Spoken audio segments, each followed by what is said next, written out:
घी बनवणार आहे. रेशनच्या तांदळाची घी बनवणार आहे मी.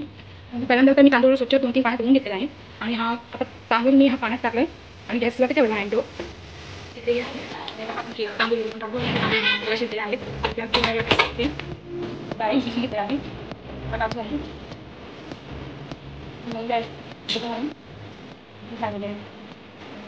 हा डबल दूध आहे. चटणी सोडा आहे.